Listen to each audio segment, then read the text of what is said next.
Let's do film breakdown video analysis of some takeaways from that Lions loss. One of the things you start with is missed opportunities. Well, yeah, everybody's, and besides the obviously pass protection, but you're going to see they're going to show cover 2 here, but they're going to roll to one robber, which means there's a free safety, and then that guy who rolls down the middle of the field, he's going to try to take away dig routes, slant routes, the routes that the Browns like to run. So there's the safety. He's going to move down. That's the safety that's going to go deep. Everybody else is in man coverage. Now you got Anzalone on Fannin, which is a great read by Joe Flacco, great throw, and you get a drop. So as much as Joe Flacco has a lot to do with these issues right now, he's also getting drops. He's also getting the worst pass protection I've seen in years.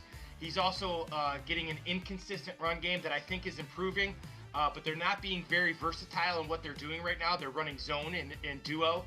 So I think there's some things that are happening to this offense, but this is a missed opportunity. Now this is a drop, and then there's one where he misses a dig route, and then there's a drop by Judy. So just a number of things that are happening. But this is a great read. This is a great job by the Lions disguising their coverage, and Joe Flacco still sees it and makes a great throw. So moving forward, there's things that they can correct, and there's things that can happen. They can't hang their heads. No one cares. They got to fix it. And hopefully those coaches and players are saying that because no one feels bad for them. They got to go out and they got to fix it, and I think they can.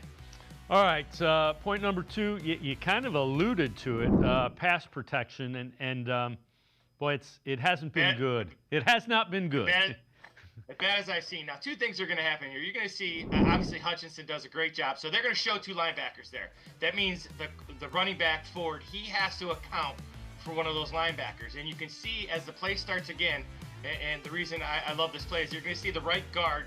Teller's going to pick up the one blitzing backer, but the other backer is showing 2. Now, whether he blitzes or not is irrelevant. The Browns have to account for him. And the reason they're walking those 2 guys up there is because that means Ford has got to block the other linebacker, which then unfortunately puts Lucas one-on-one with Hutchinson. Now the thing that was, this is a well schemed up defense. It's a simulated blitz. They show 6. They only bring 4. But the problem is that Lucas had Hutchinson by himself 17 times, gave up 5 pressures, 2 sacks. So the definition of insanity is doing the same thing over and over and expecting a different result. Cornelius Lucas can't block Aiden Hutchinson. He can never block him by himself.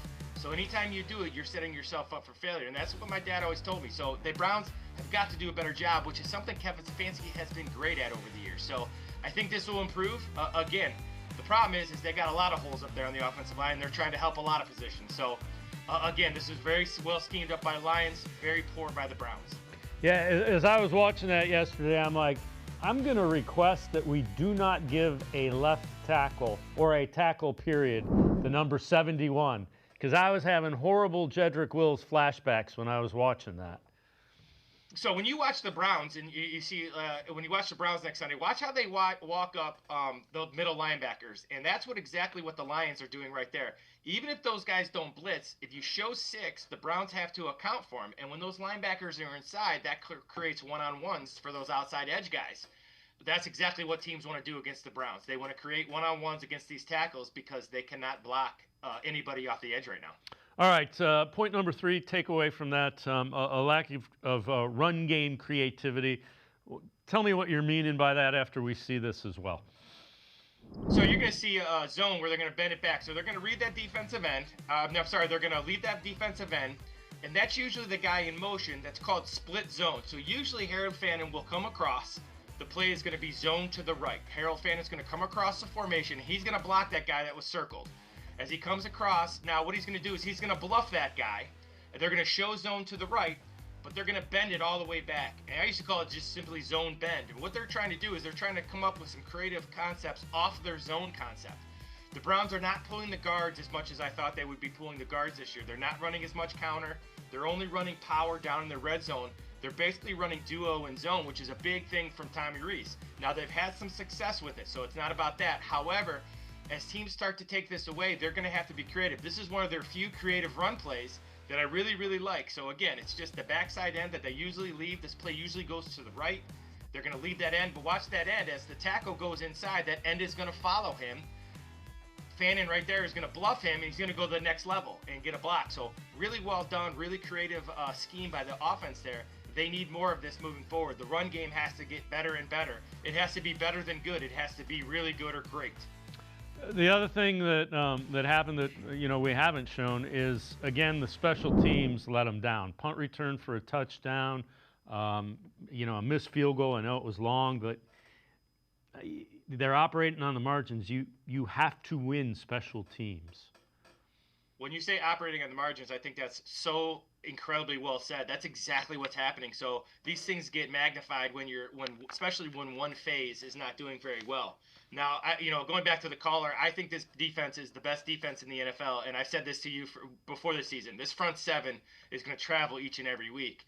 And as bad as the game plan it was, if they don't turn the ball over, think about it. 17 points came off turnovers, 1 point, 7 points came off a return. So it's like how it's 24 points. It's 10-10 without those things happening. So the defense is being hung out to dry. They can fix it. And once again, people say I'm too optimistic. I believe I'm a realistic. And going in negative doesn't help you. You got to get after it. You got to be positive. You have to be realistic and honest with these players and get after them a little bit and maybe step outside your comfort zone because they got to be pushed a little bit.